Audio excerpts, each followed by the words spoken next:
World where dreams meet reality, one man redefined art. He is Salvador Dali.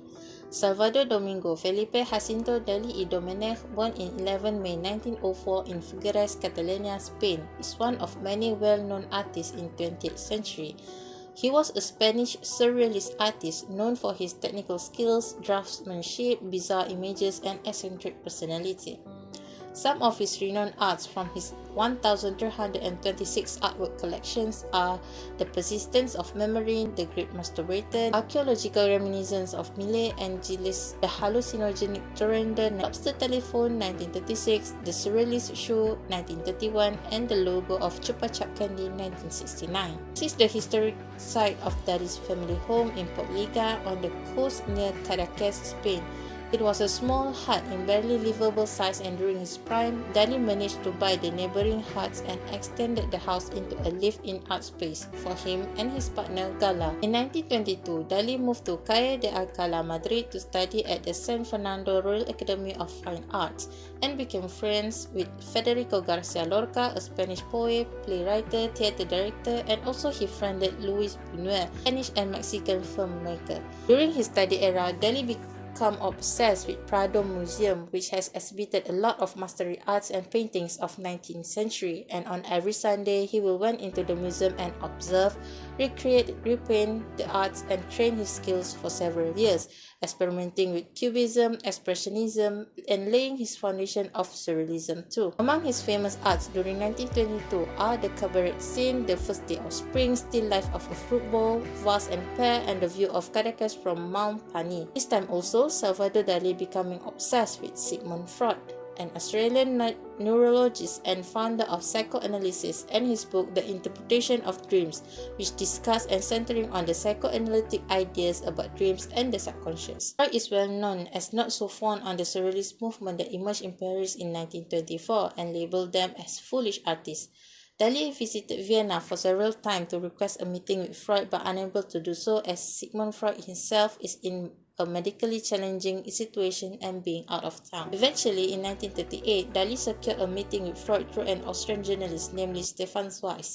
Dali presented his painting Metamorphosis of Narcissus 1937, which he claimed to be the first ever painting using his paranoid critical method, letting himself sleep for several seconds and force himself up to reach into his subconscious mind. The eagerness Dali showed in admiration of Freud's field of study have made him to really observing Dali's painting. The picture shows Dali's sketches of Sigmund Freud with elongated jaw due to his mouth cancer and wrote small note that translated, Freud's cranium is a snail, his brain is in the form of spirals to be extracted with a needle. This corresponds of first period of my life. The moment of myself is very big interest in psychoanalysis, coming in London for meet with Dr. Freud. Initially, many surrealists welcomed Salvador Dali, particularly after he met André Breton and others in 1929, and his painting The Accommodation of Desire 1929 was seen as powerful expression of surrealist ideas. Breton and his supporters were offended by Dali's depiction of Lenin in his 1933 work The Enigma of William Tell, as well as by the fascination he expressed for Hitler, who he later said turned him on. Furthermore, he had painted a swastika on the armband of the nurse in his painting The Winning of Furniture Nutrition. The incidents didn't mark the end of Dali's alliances with fascism. He later became a supporter of Spanish dictator Francisco Franco, meeting with the general twice at his palace in Madrid, including to personally deliver a portrait of Franco's niece. Salvador Dali's experience of World War II was primarily shaped by his move to the United States during the conflict, where he continued his artistic exploration while also engaging with the anxieties and themes of the war, most notably in his painting The Fist of War.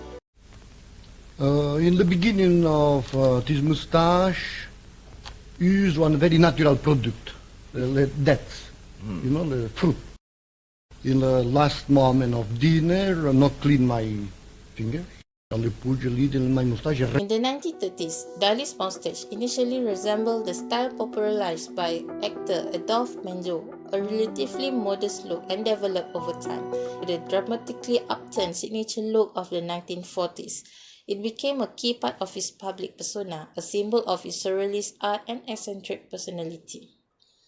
While in New York, Dali experienced a shift in his artistic style, moving towards what the term his classical period and exploring new creative avenues beyond painting, including collaborations in film and design.